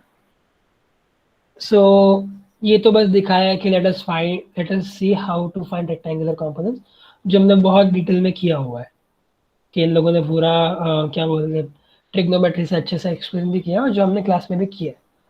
तो ये बहुत इजी है, तुम लोगों को अभी बहुत अच्छे से समझ जाएगा, रीड कर लेना एक बार। फिर ये आर का magnitude under root of R square R x square plus R y square होता है, ये भी पता है हम लोगों को। Theta is tan inverse R y by R x, क्योंकि ये आर वाई है, ये आर एक्स है। सो ये भी एक ही चीज़ है, ठीक है। एंड अगर जेड भी ऐड कर दूँ मैं, तो फिर मैग्नीट्यूड ऑफ आर क्या हो जाएगा, under root of R x square plus R y square plus R z square, ठीक है, तीनों का अंडर रूट हो जाएगा। सिमिलर ही है, 2D को बस 3D में एक्सट्रापोलेट किया है, तो ये सेम है। एंड ये देखो इक्वल वेक्टर्स की बात है, कि अगर ये a इक्वल टू बी है, मतलब मैग्नीट्यूड भी सेम है, डायरेक्शन भी सेम, मतलब मैं a को लिख सकता हूँ A X I cap, A Y Y cap, A Z K cap, ये हो जाएगा B X I cap, B Y J cap and B Z K cap. So then A X equal to B X, A Y equal to B Y and A Z equal to B Z, ये तीनों होने चाहिए, ठीक है, अगर ए equal to B दिया हुआ है। क्यों? क्योंकि ये आई कैप जो डायरेक्शंस है, डायरेक्शंस के along components left hand side and right hand side पे इक्वल होने चाहिए, ठीक है। तो आई कैप में क्या है, सिर्फ ए एक्स है ना, एंड इधर आई कैप में बी एक्स है, तो ये इक्वल होना चाहिए। सिमिलरली इधर, सिमिलरली इधर, ठीक है। सो बेसिकली हाँ, अच्छा इसमें डाउट है क्या, ये क्यों इक्वल है तीनों, ये समझा क्या, ये इक्वल क्यों है, या फिर इसमें डाउट है?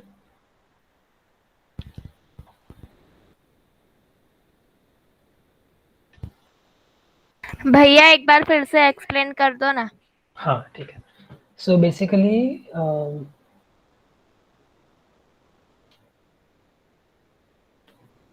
ये ठीक है, ये को मैं ऐसे लिख सकता हूँ,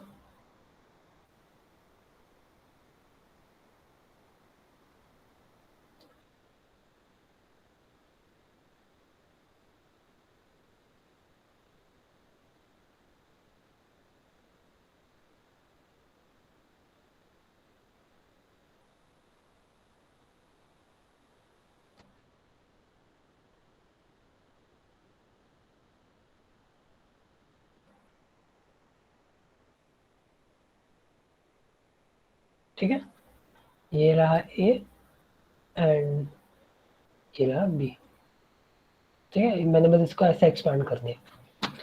सो नाउ मैं क्या करता हूँ, इसको इस साइड लेके जाओ, ठीक है, तो सेम डायरेक्शन वाले ये ऐड एंड सब्ट्रैक्ट होता है ना, तो मैं जब इसको ये साइड लेके जाऊंगा तो फिर ये क्या हो जाएगा, ए एक्स माइनस बी एक्स, है क्या, सेम डायरेक्शन वाले ऐड एंड सब्ट्रैक्ट होता है, ए वाई माइनस बी वाई, ठीक है, ए जेड माइनस बी जेड,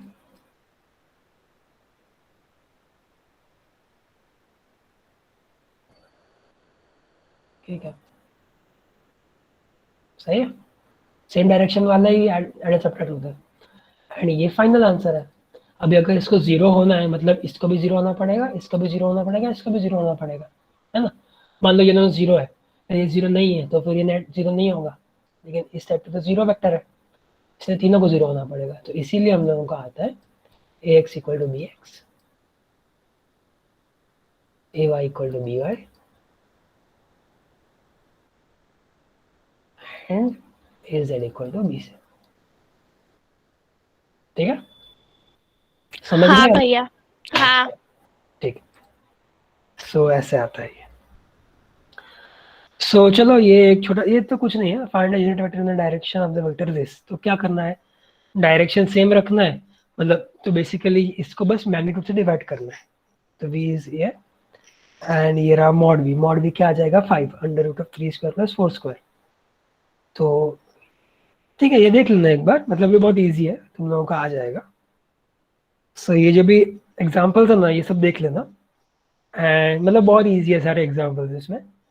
सो क्या बोलते हैं, ये सॉल्व करके देख लेना। अगर नहीं सॉल्व हो तो फिर सोल्यूशन भी देख लेना। फिर भी अगर नहीं समझे तो फिर क्लास में पूछ लेना कि यूनिट वेक्टर कैसे निकालते हैं, या फिर मैग्नीट्यूड कैसे निकालते हैं, इक्वल कब है कैसे पता चलेगा, जो भी। ठीक है, सो ये पार्ट हो गया। अभी ये मल्टीप्लिकेशन ऑफ वेक्टर्स है। ठीक है, ये एक नई चीज है, ये तुम लोगों ने पहले नहीं किया हुआ है कभी भी। ऊपर जो भी हमने किया है ना, कि वो ऑलमोस्ट मतलब ऑलमोस्ट कॉमन सेंस है, एंड पहले भी बहुत सारी चीजें तो की हुई है कि पोजीशन वेक्टर्स एंड सब कोऑर्डिनेट से ही आता है, तो ऑलमोस्ट सारी चीजें हम लोगों को पहले से पता थी। लेकिन ये मल्टीप्लिकेशन ऑफ वेक्टर्स ना एक नई चीज है, इसमें हम लोग नई चीजें सीखेंगे, तो ये तुम लोगों ने पहले कभी भी नहीं किया होगा। सो इसमें ध्यान देना, बहुत इजी है ये भी, बस ये बहुत आगे काम रहेगा। ठीक है, सो अभी वेक्टर्स को कैसे मल्टीप्लाई करते हैं, तो दो मेथड्स होते हैं, dot product and cross product. ठीक है, सो डॉट प्रोडक्ट का क्या मतलब होता है, स्केलर प्रोडक्ट बोलते हैं इसको। इसको ये क्यों बोलते हैं, क्योंकि इसका रिजल्टेंट एक स्केलर क्वांटिटी होता है। ठीक है, तो बेसिकली मैं जब ए वेक्टर और बी वेक्टर लूंगा, उसको डॉट करूंगा, तो मुझे फाइनल आंसर एक नंबर मिलेगा, उस नंबर का कोई डायरेक्शन नहीं होगा। ठीक है, तो वो एक स्केलर क्वांटिटी होगी। तो जब भी मैं दो वेक्टर्स को डॉट करूंगा, तो फिर मुझे फाइनल आंसर एक स्केलर क्वांटिटी मिलेगी, इसीलिए इसको बोलते हैं स्केलर प्रोडक्ट। ठीक है, एंड डॉट प्रोडक्ट रिप्रेजेंट कैसे होता है, पी डॉट क्यू क्या होता है, पी क्यू कॉस थीटा, जहाँ पे थीटा क्या है, इन दोनों वेक्टर्स के बीच का एंगल। ठीक है, वेक्टर्स के बीच का एंगल हम लोगों ने देखा हुआ है कैसे निकालते हैं, एक बार फिर से दिखा देता हूँ। ये रहा पी एंड ये रहा क्यू, दोनों को टेल टू टेल ज्वाइन कर दो, एंड जो भी एंगल होगा वो आएगा थीटा। ठीक है, एंगल बिटवीन द वेक्टर्स यही होता है, दोनों वेक्टर्स को टेल टू टेल ज्वाइन कर दो, एंड ये थीटा आ जाए। ठीक है, हेड टू हेड भी कर सकते हो, लेकिन एक कॉमन प्रैक्टिस रखो टेल टू टेल ज्वाइन करने की। ठीक है, हो जाएगा थीटा।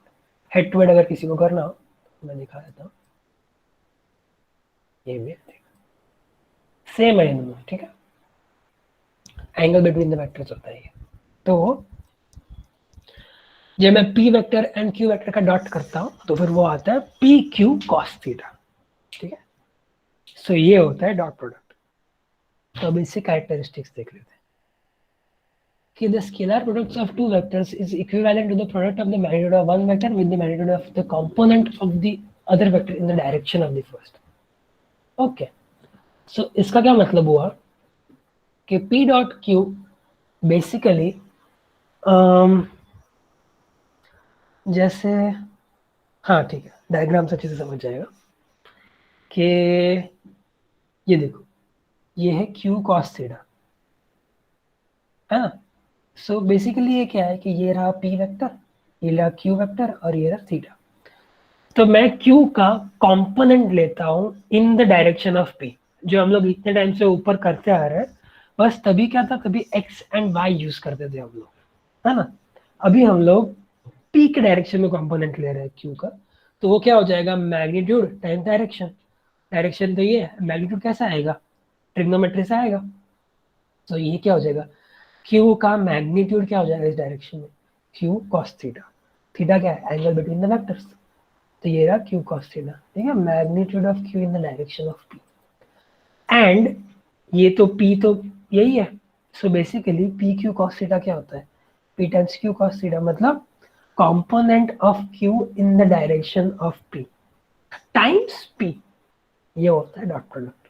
ठीक है, कि मैंने Q का कंपोनेंट ले लिया P डायरेक्शन में, उसको P के मैग्नीट्यूड से मल्टीप्लाई कर दिया, वो होगा डॉट प्रोडक्ट। सिमिलरली उल्टा भी कर सकता हूँ, मैं P का कंपोनेंट ले लूँ Q डायरेक्शन में, ये रहा P cos थीटा, है ना, मल्टीप्लाई बाय Q कर दूँ तो भी सेम ही आ जाएगा, P Q cos थीटा ही आ जाएगा, Q times component of P in the direction of Q।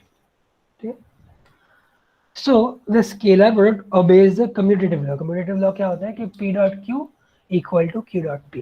ठीक है, एक ही चीज है, कैसे भी लिखो, क्योंकि ये स्केलर है ना। तो P Q cos थीटा लिखो, Q P cos थीटा लिखो, एक ही बात है। सो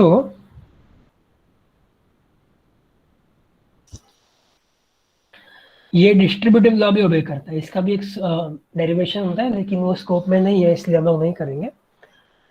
तो ये बस तुम लोग याद रखना कि मैं P dot Q Q plus R करूंगा, तो ये P dot Q plus P dot R के इक्वल हो जाएगा। ठीक है, कुछ स्पेशल केसेस है जब P dot Q equal to P Q cos theta वाले, जब थीटा जीरो हो जाए, मतलब दोनों P and Q are parallel to each other, मतलब सेम डायरेक्शन में है, तो फिर P डॉट Q क्या हो जाएगा, P मल्टीप्लाइड बाई Q हो जाएगा, क्योंकि cos जीरो क्या होता है, 1 होता है ना।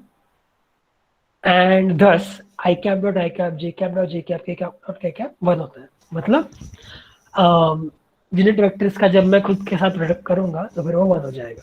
ठीक है, तो क्योंकि सेम डायरेक्शन है, तो बेसिकली बस मैग्नीट्यूड का प्रोडक्ट हो जाएगा, दोनों का मैग्नीट्यूड क्या है, 1 है, इसलिए 1 मल्टीप्लाई बाय 1 कितना होता है, 1। सो इसीलिए ये ऐसे आता है। ठीक है, क्रॉस प्रोडक्ट आज नहीं करेंगे हम लोग, वो नेक्स्ट क्लास में करेंगे। बेसिकली स्केलर प्रोडक्ट है ना, बहुत इजी होता है, डॉट प्रोडक्ट।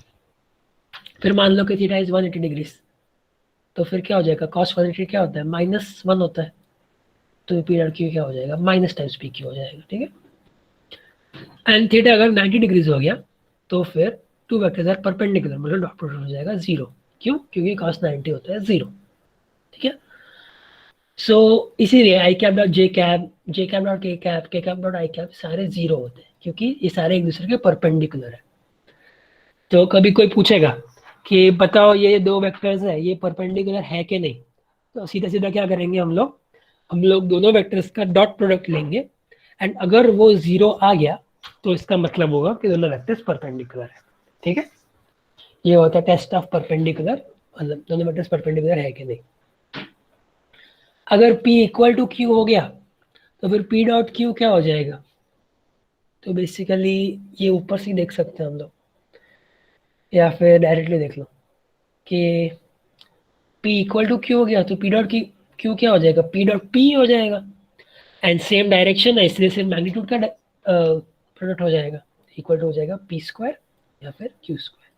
ठीक है, फिर जब रेक्टेंगुलर कंपोनेंट्स में एक्सप्रेस्ड हो, मान लो कि P is P X I cap, P Y J cap, P Z K cap, and Q is Q Z I cap, ये सारा ये पूरा, तो फिर P डॉट Q क्या हो जाएगा, सिर्फ x का प्रोडक्ट प्लस y का प्रोडक्ट प्लस z का प्रोडक्ट। ठीक है, तो बेसिकली ये प्रूफ है इसका, बहुत इजी प्रूफ है कि मैंने P लिख दिया, ये Q लिख दिया। ठीक है, फिर मैं इंडिविजुअली मल्टीप्लाई कर रहा। ठीक है, मैंने ये एक P ले लिया, इसको पूरे Q के साथ मल्टीप्लाई किया, फिर ये Y ले लिया, इसको भी पूरे Q के साथ मल्टीप्लाई किया, Z ले लिया, इसको भी पूरे Q के साथ मल्टीप्लाई किया। अभी क्या हो जाएगा, ये वेक्टर्स वाले डायरेक्शन वाले मल्टीप्लाई हो जाएंगे, है ना, ये I अंदर जाएगा, तो आई कैप आई कैप आई कैप जे कैप आई कैप के कैप हो जाएगा। हमने देखा हुआ है कि ये भी 0 है, ये भी 0 है ना, ये भी 0 है, ये भी 0 है, ये सारे 0 है, और ये वाले 1 1 है ना, ये आई कैप 1 है, ये हमने ऊपर देखा हुआ है, ये रहा। सो बेसिकली इसलिए सारे 0 हो जाएंगे, एंड फाइनली ये आंसर आ जाएगा। ठीक है, ये एक लास्ट प्रॉपर्टी है कि if a dot b equal to a dot c where a not equal to 0, it is not necessary that b equal to c।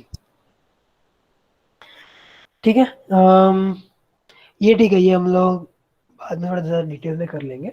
तुम लोग इस पर क्वेश्चन कर लो, बहुत ज़्यादा क्लियर हो जाएगा डॉट प्रोडक्ट। थियरी इतना क्लियरिंग नहीं होता है, इसलिए ये क्वेश्चन कर लो,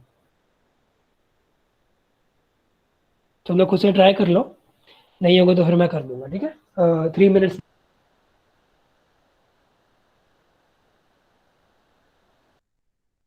वेक्टर्स का डॉट प्रोडक्ट निकालना है। ठीक है, ये ट्राई कर लो।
हुआ क्या ये?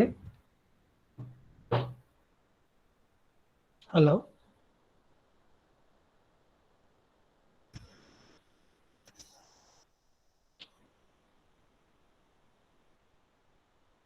टू पॉइंट सिक्स हुआ किससे?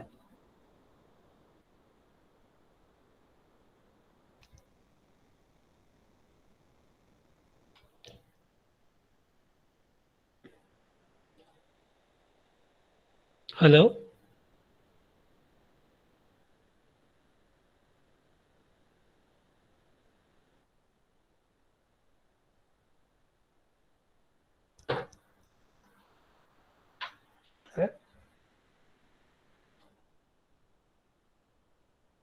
तुम लोग अभी भी कर रहे हो क्या ये 2.6?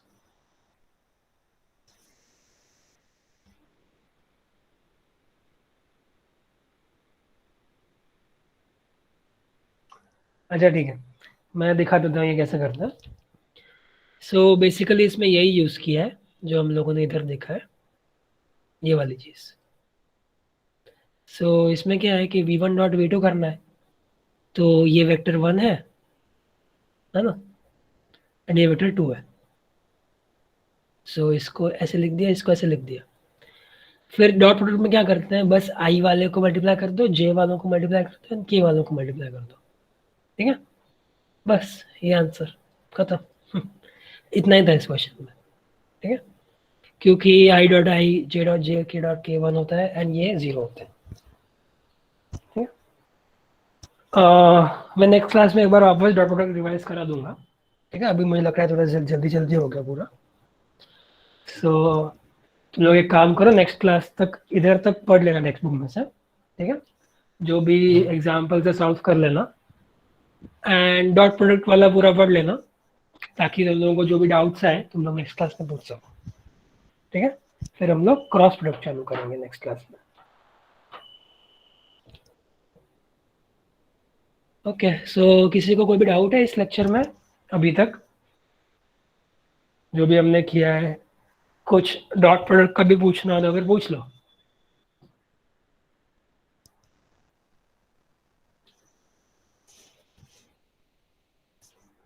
भैया जो आपने पी और क्यू वाला बताया था वाला एक बार बताना। ये वाला पॉइंट क्या?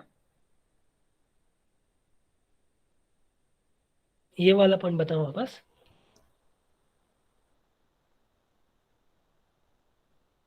हेलो, यस भैया वही वाला। ठीक है। सो बेसिकली क्या करते हैं हम लोग कि चलो ये मैं छोटा एग्जांपल दे देता हूँ कि मान लो ए क्या है,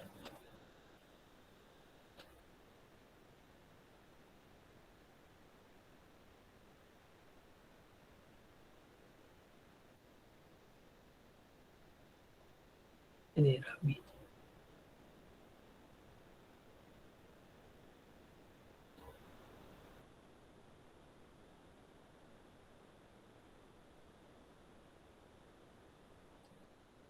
अभी मुझे निकालना है ए डॉट बी।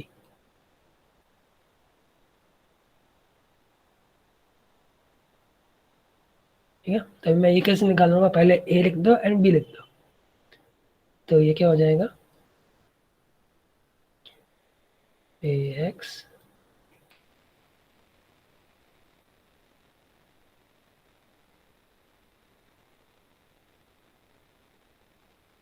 डॉट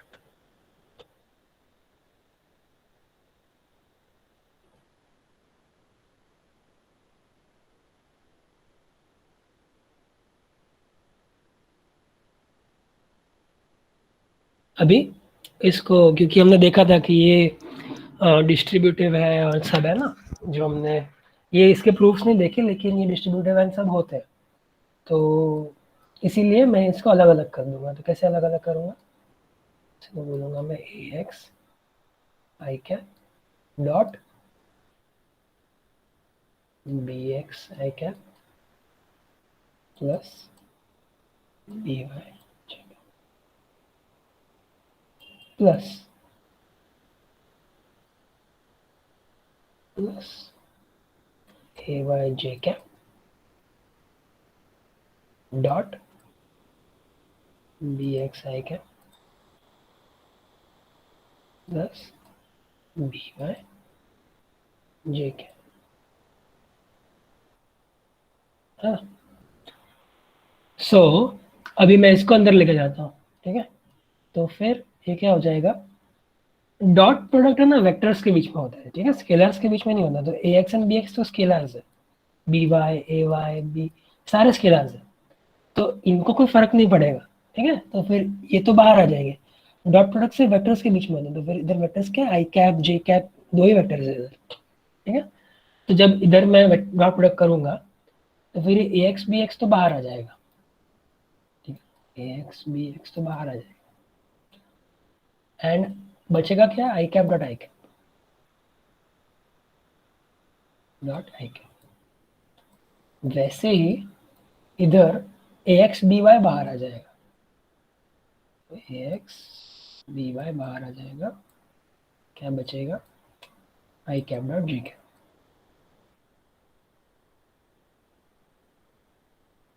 फिर प्लस इधर वापस ए वाई बी एक्स बाहर आ जाएगा, A Y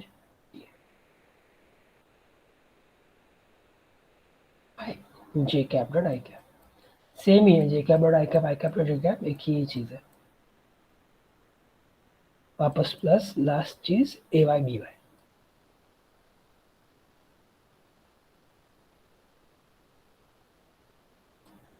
J cap dot J cap, ठीक है, ये डॉट है। सो अभी हम लोग क्या करेंगे, ये निकालते हैं, ठीक है, आई कैप डॉट आई कैप क्या होना है। तो हमने देखा है कि पी डॉट क्यू क्या होता है, पी क्यू कॉस थीटा, है ना। सो आई कैप डॉट आई कैप क्या हो जाएगा, तो मैग्नीट्यूड क्या होता है, इसका भी वन होता है, इसका भी वन होता है, तो फिर one one one multiplied by one multiplied by cos theta क्या है, जीरो, क्योंकि तो सेम डायरेक्शन में है, सो वन, ठीक है। आई कैप डॉट जे कैप क्या होगा, ये one multiplied by one multiplied by, ये भी वन है, ये भी वन है, कॉस ऑफ 90 डिग्रीज। क्यों 90, क्योंकि ये दोनों के बीच का एंगल 90, ये आ जाएगा जीरो, ठीक है। सो बस अभी इसको पुट करते हैं पीछे। सो ये तो वन है, लेकिन ये जीरो है, ये भी जीरो आएगा similarly, and J cap dot J cap करोगे तो ये भी वन ही आएगा, क्योंकि ये सेम ही है, one one and cos zero. So finally क्या आ गया आंसर, फाइनली आंसर आ गया ए x B x plus A Y B Y, ठीक है, ये ए डॉट बी का आंसर है। सिमिलरली जब तुम लोग एक और कंपोनेंट ऐड करोगे ए जेड के कैप, मतलब वो जेड एक्सिस हो जाएगा, तो जेड एक्सिस भी तो परपेंडिकुलर ही होता है इन दोनों के। तो जब तुम लोग ऐसा सेम टू सेम के कैप में करोगे, के कैप डॉट के कैप जो जेड के डायरेक्शन में है, तो ये भी तो वन वन कॉस जीरो ही आएगा, तो ये भी वन ही आएगा। एंड जब आई कैप डॉट के कैप करोगे तो ये भी तो वन वन कॉस 90 आएगा, वन वन कॉस 90 आएगा, तो ये भी जीरो ही हो जाएगा, ठीक है। सिमिलरली जे कैप डॉट के कैप भी जीरो हो जाएगा, ठीक है। सो बचते क्या है इसमें, बस ये वाला बचता है, जे वाला बचता है, के वाला बचता है।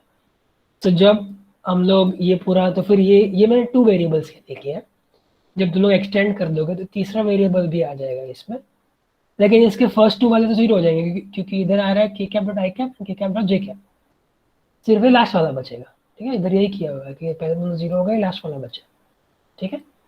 सो इधर फाइनली जब तुम लोग ये वाला करोगे तो इधर बस ये तीसरा ऐड हो जाएगा, ठीक है, ए जेड बी से।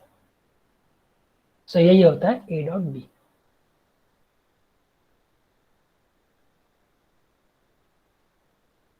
सो थैंक यू भैया। समझ गया, चलो ठीक है, अच्छी बात। सो Yes. बेसिकली इसमें भी यही किया हुआ है, एक्स एक्स को मल्टीप्लाई किया, वाई वाई को मल्टीप्लाई किया, जेड जेड को मल्टीप्लाई किया, एंड यही आंसर है, इतनों को जोड़ दिया तो ये -4 आ गया। ठीक है, ठीक है। सो अगर और किसी को कोई और डाउट नहीं है तो फिर हम लोग मीटिंग एंड करते हैं एंड फिर अभी नेक्स्ट वीक मिलेंगे। ठीक है, एंड ये सब पढ़ के रखना। ओके भैया। चलो बाय ओके बाय। भैया, बाय भैया, Bye. बाय।